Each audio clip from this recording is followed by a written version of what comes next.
Assalamualaikum warahmatullahi wabarakatuh. Perkenalkan, nama saya Tegar Setiawan dengan NPM 22210200181, Prodi Hukum Tata Negara dengan mata kuliah Hukum Acara Petun dan MK. Assalamualaikum warahmatullahi wabarakatuh. Izin memperkenalkan diri, nama saya Siti Novitasari dengan NPM 22210200173. Di sini saya dari HTNC Prodi Hukum Tata Negara. Perkenalkan, nama saya Saputra Niska dengan NPM 2221020, jurusan Hukum Tata Negara, mata kuliah Hukum Acara Petun. Baik, di sini saya akan menjelaskan mengenai kaitan partai politik dan negara.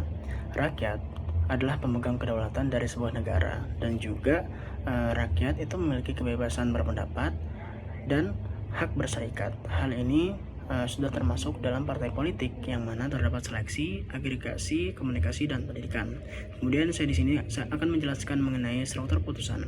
Struktur putusan yang pertama yaitu bunyi putusan, yang mana pada awalnya itu berbunyi demi keadilan berdasarkan ketuhanan yang Maha Esa.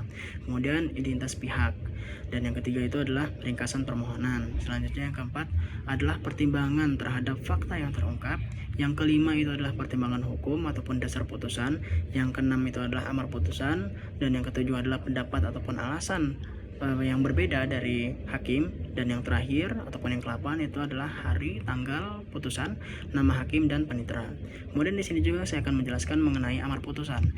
Amar putusan itu terdapat 3 macam. Yang pertama itu tidak dapat diterima, ditolak, dan dikabulkan. Amar putusan yang tidak dapat diterima apabila permohonan tersebut memenuhi ataupun terpenuhi, sebagaimana dijelaskan dalam pasal 3 dan pasal 4 Perma nomor 12 dan Perma nomor tahun 2008. Kemudian amar putusan yang ditolak. Amar putusan ditolak, maksudnya putusan yang ditolak apabila permohonan tersebut tidak beralasan. Kemudian yang terakhir itu adalah amar putusan yang dikabulkan, yang mana apabila permohonan tersebut beralasan.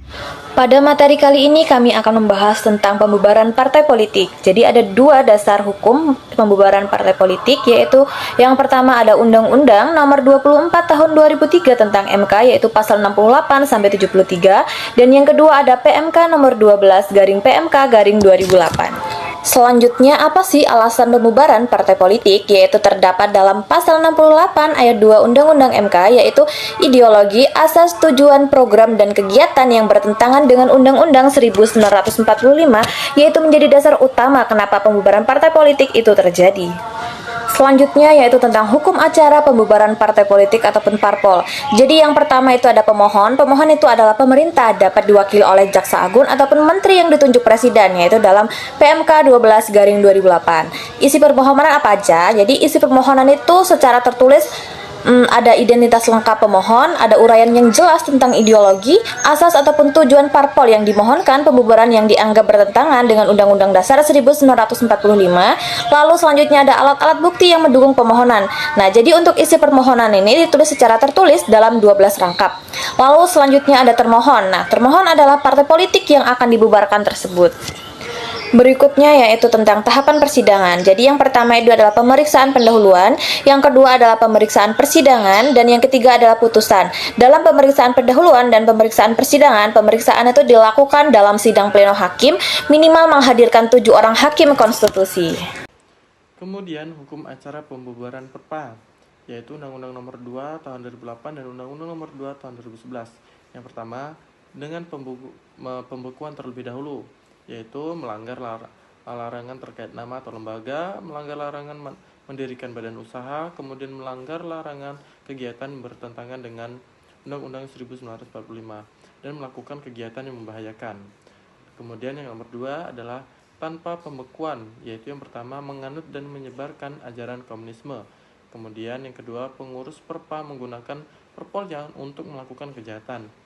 Yang kemudian akibatnya huru-hara pembubaran perpol, yaitu pasal 10 ayat 2 PMK nomor 12 tahun 2008, yaitu yang pertama pelanggaran hata hidup perpol, yaitu pemberhentian seluruh anggota DPR dan DPRD yang berasal dari perpol tersebut. Kemudian pengambil alihan oleh negara atas kekayaan perpol tersebut.